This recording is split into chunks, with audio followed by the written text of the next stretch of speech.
Listen, how's your spirit? How's my poker face? I feel like it's probably not the best, but I feel like I played one hell of a fucking hand. I told you I had all the face cards, and my face card is good everywhere I motherfucking go, just so you know. From Tucson to Savannah, Georgia, all the way up to DC, all the way over to Oregon, California, back way through Las Vegas. I even got New Mexico, Colorado, parts of Utah. What you do not want to do is come for me anymore.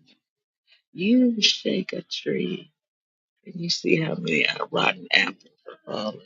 T.I. 50, Beyonce, Jay, Cardi, blah, blah, blah. Donald, Kushner, uh, Macron.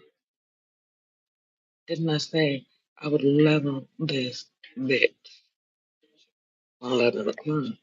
I meant that shit. This is about justice. May Ahmaud Arbery rest in love today. Now, when you look back at the specific people and you keep a good track, did they not use the names of my kinfolk by way of those who died at the hands of the police or who were profiled, brutalized, and targeted by them to put money in their own pockets, to turn their own political narrative, to spin a web of deceit to get you believing that I was public enemy number one when your president has shown himself to be a racist in the last couple of weeks. And there's no questioning it. He posted it. He's also shown himself to be compromised. He also needs to negotiate with me when it comes to this cannabis piece because the cannabis community already knows me long before he and his cronies started trolling me in both parties. You see, it has been going on since the beginning of his first administration. Because after the coup, I said to you, don't put your money into that shit. And you listen. And he had to go chase money. And he's been chasing money ever since. You thought he was chasing it for the country. He's chasing it to put it in his pocket so that he can leave office and get away scot free for everything that he did to you, which would have happened had it not been for me. See, little old me, having worked for him back in 2019, right around 2020, I said that the country was in danger of this. I sent that up the chain of command, so to speak, and they got wind of it. And they started paying attention bit by bit. And then the people on the ground here started attacking me at a racial level, making it a hate crime so the feds could come in and investigate without you ever knowing. That's what's known as a grand jury investigation. It happens behind the scenes. Remember when they had all those grand jury investigations and they kept going to court and telling Trump to shut the hell up or he was going to get gagged, and eventually he got gagged. Well, see, they were investigating me by way of his dumbass. So they gagged me by way of other means. Now that he thought that he got away with his charges, he ungagged me only to find out I still got charges for his ass.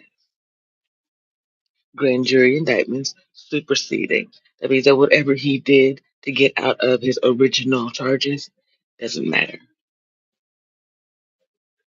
It's all admissible in my case, which means discovery means it will be brought up and I'll be able to make use of it. And why wouldn't I make use of it by giving it away to everybody for free? Why would I let the people eat the way that Kwame Brown said that he was going to let people eat off of him? And then he tried to eat off of me because he couldn't keep a beat with me. So I'm gonna put him in the camp with his homie Donald Trump, and they can watch me and the country eat off them for the next, I don't know, half a century at least. You see, Son of Sam laws say you can't make no money while you in prison. Bitch. So that Bitcoin you thought you was gonna get, that's mine. And while you're doing your time, I'm gonna invest in the people you didn't invest in. And then I'm gonna have them talk about you. I'm gonna give them little bits, not all of it at once, you see, so I can make sure we eat good. You know what I'm saying? I'm gonna teach them how to sow a seed of victory. That's what happens when you come touching the anointed, honey.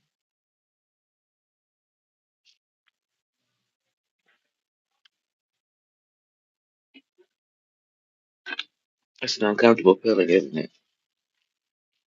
Knowing everything that you ever did since you were a kid. If the FBI has it, it's open to interpretation by whomever my attorneys and I choose to feed that to.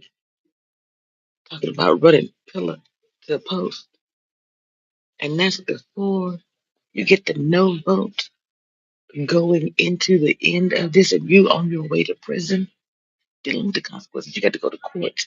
And then here's some more shit. And then you got to go to court again and again and again and again. And there are people out there spinning a web of wonderment about all of the terrible things you did since you were a child.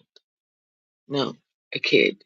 You really are a Luciferian. So I may as well call you what you are, a child of the devil. Prove me wrong. I just connected you to everybody who's involved in witchcraft against me, which, if I remember, was in Fulton County that they went to court and they threw that out of the YSL case. Hmm. Now it seems that we can show and prove that witchcraft is a real thing, has nothing to do with the religion at all, and everything to do with attempting to lord your power and authority over other people.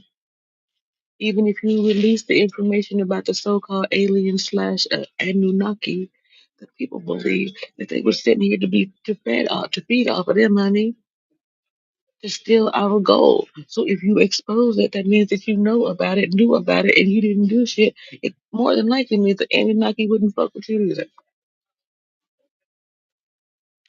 So the people believing in aliens, they'll fuck with the aliens. They won't fuck with you. Damn dog. They, God won't fuck with you. Man won't fuck with you. Aliens won't fuck with you. What the hell you gonna do, partner? T.I. can't help you. He living the boldface life. 50 Cent. When was the last time you seen him be anything close to, you know, the people, the populace, without security? Are they really safe on the streets? Or are they like Denzel Washington in Training Day? I mean, there's only so many ways you can walk around with 9 bullets in you, and people not have a reason to continue to put more of them in you. Someone who's exposing all of these people's um, most private, candid moments, would there not be a lot of people who feel some type of way about you? Why you think it's cute? I'm asking for the general populace.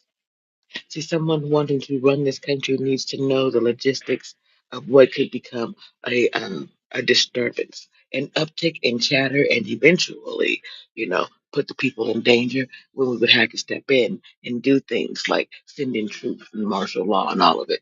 Now, Trump made it all up so that he could get elected again and get his friends elected. But see, this is the metrics that I'm telling you that we should use and or we do use, having been attached to the United States military all my life, understanding cybersecurity, cyber terrorism, and terrorism in general, so that I would not end up with Stockholm syndrome like you bitches, still thinking that Donald Trump has your best interest at heart. You don't know what that means? That means that you've fallen in love with your captor, honey. Again, this is a coup, not by me, by him. And remember, he was already brought up on some charges, but not all of those charges. This right here shows some proof that when I say I could have outdone him politically then, that's why he did this. That's what the cover up has always been, stealing my intellectual property. Right now, while he's selling you the Safe Country program, that's mine. You notice how when he speaks, it sounds like what I say. And y'all thought I was working with him. Now I'm telling you, I don't. So therefore, that does not mean that the man who is president believes that I could be president and or queen. It's some scary shit, ain't it? Now, are you going to be a part of those people who have decided that you're so afraid in Stockholm in your ways that you're going to come for me and attempt to kill me on his behalf? Will you be the insurrectionists from my home? Or will you be the people who lift me up in high honor and protect me in this country and everywhere I go, like a proud American citizen does with their president when they're worthy of someone being proud of them? See, sometimes you can shake an apple and the tree doesn't fall because it's not ripe enough yet. My children are young, and when they do fall from the tree, they'll be ripe fruit if they're not picked at their peak, 11 on the clock. That's how awesome we be. You see, it ain't about money. It's not about politics. It's not about the flag. It's about the land that we live off of. It's about the people who tend it. It's about the people who tend to those people and the people who tend to all of us. We have the loudest voice in the country, and we have to decide to use it to meet our needs, not the needs of the people over there who bent the knee to tyranny so long ago, they don't even know why they do it anymore.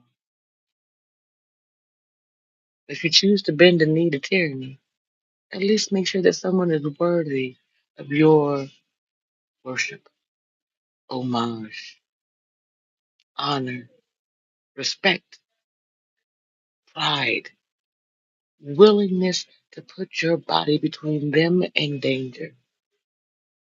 I'm talking to the Secret Service in this moment, and I ain't gonna lie.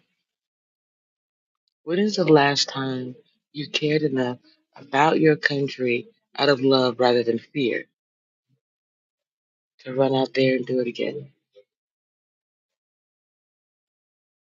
How much more would you appreciate your job if you could do it out of love and pride? Because you stand beside a president who believes in the best in all of us, from the bottom up rather than the top down. I tip my crown to those men and women every day. I give my heart away to anyone who serves this country in that way, uniform or not.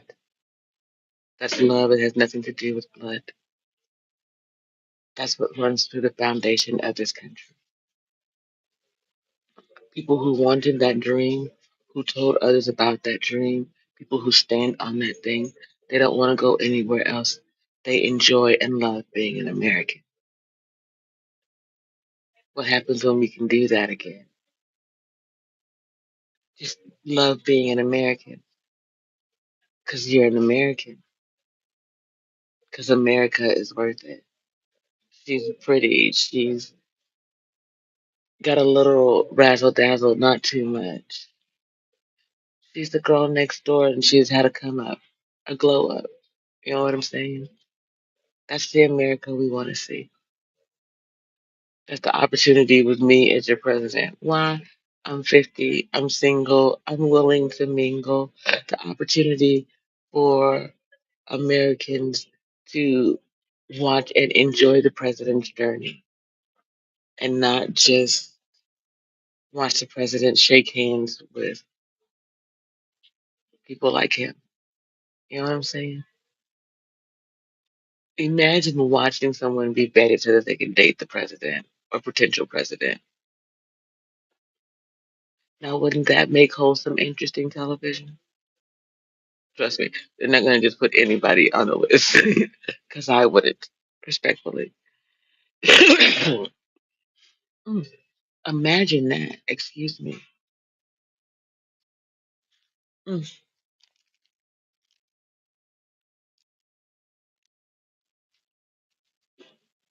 pardon me.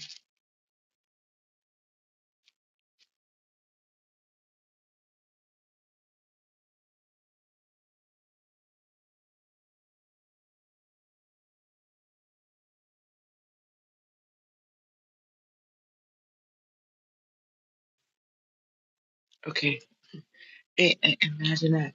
Imagine having a president who sits on the porch at the end of the day, smokes a blunt with you, coughs up a loogie, not on camera, and says, "Hey, listen, I can't stand these seasonal cookies that make me do that."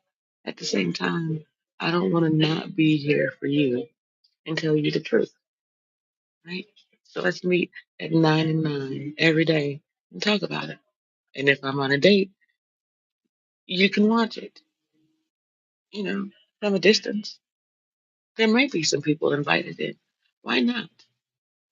Not to make the president a celebrity, but to make the president accessible again. See, we forget that when this country was started, it was 13 little colonies basically up in the Northeast.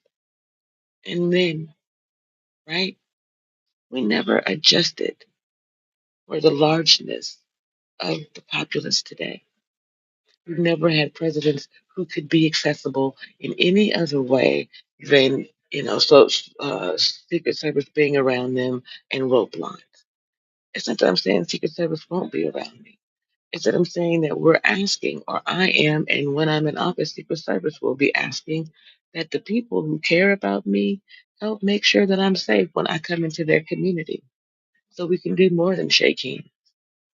So that I can have a cup of your tea instead of having to bring tea with me to protect my safety. Do you understand? So that Secret Service can give you a list and say, hey, we'll be coming through your city. These are the places that we're anticipating being, right? Here's the X, Y, and Z. We'll be looking for this. We'll be checking for this. As long as we don't see any signs of that, the candidate can eat your food. The candidate can do this. But the person who is leading any country is always in danger of someone else wanting to take them out by any means necessary. So we have to accept for that, no matter how keen my sense of discernment is it not also best to make sure that there is some show of force around that person so that everyone else knows how precious they are to the country, not just to one individual? You see,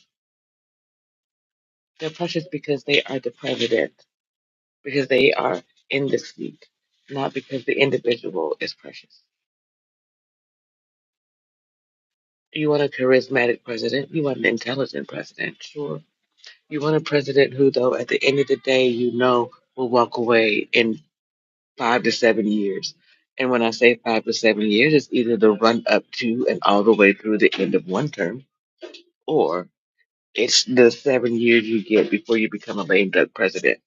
Because in your eighth year out of two terms, more often than not, you're a lame duck and you can get less done. However, if you have been able to shore up the system and get people to work in a way that's not about partisanship but about leadership, then you can be a leader in your eighth year and leave office on a high note. I don't know when's the last time we saw it. I think it was Clinton because he left the country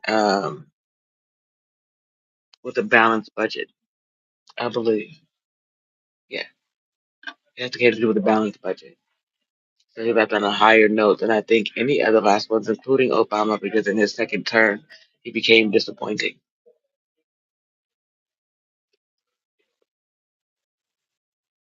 So, me,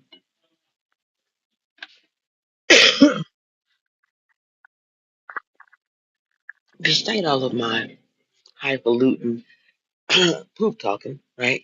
It says Janine Hill for president, which means I'm not. Yet, when I speak with said authority so that you recognize the president I intend to be. When I let my guard down and I'm just Janine or JP, that's me when I'm not in the office, so to speak. So when you see me on the street, you can keep a beat. If I'm doing presidential duties, you'll know. There'll be a lot more people. Trust me. I am not someone who likes a large crowd of people around me. So when it comes to me being on my time or time that I'm willing to share with the people, I'm not big on huge numbers. Okay. I prefer uh smaller groups, intimate, where I can have conversations and look people in the eye and share uh, real things, right? And I know that, how many billion people are there in America?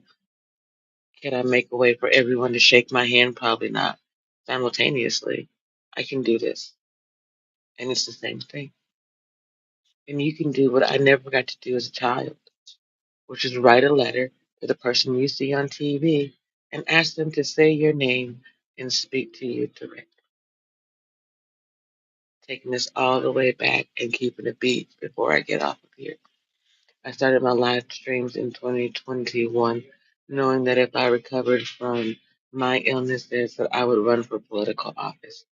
In the event that I did not survive, I wanted to leave my legacy behind, my truth for my children.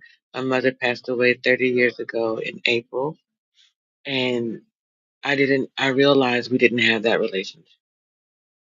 And as much as I've told my sons about me, I've told them more about how it is to keep a beat in society. So over there on JP, the aspiring matriarch, I left my legacy. When I saw it being stolen from me, it gave me the reason to fight for my life. And I've been fighting ever since. And so in this moment, I'm willing to run for president because I know what it is to come back from death, and care enough to stay outside, to listen, to live a good life, to provide whatever it is that I have from nothing. Because I believe in a balanced budget in my home, in my work environment, my own business. And I also believe that America can balance the budget and work from a zero deficit forever and always. We have to choose to do so. That's work ethic. That's value. That's what being a volunteer in the United States military taught me. What being a volunteer at the federal level taught me. And what being a mother taught me. Commitment to detail matters. Service is not being a servant. It's loving enough to serve someone even when they don't deserve it. My country doesn't deserve nearly the amount of love that I give it. Simultaneously, look at the people that we've seen. Some beautiful, amazing people are American, and that's how they identify. I'd love to see that for the first time in our lives. Maybe he doesn't believe in DEI, and as you can see, I don't either. It's just different reasons: dignity, ethics, integrity. I believe in those. That gets you diversity. That gets you deep thought and conversation and perspective, and people who are willing to stay the course even when it gets rough. Look at the rest of us out here still fighting for Ahmaud Arbery, George Floyd, Demario Perkins, Breonna Taylor, the rest of them. Because their families getting money isn't justice. Justice is saying it was wrong in the first place, making rules so that it cannot happen again, and holding everyone accountable for the first and last time that it has ever happened in this country. Amen.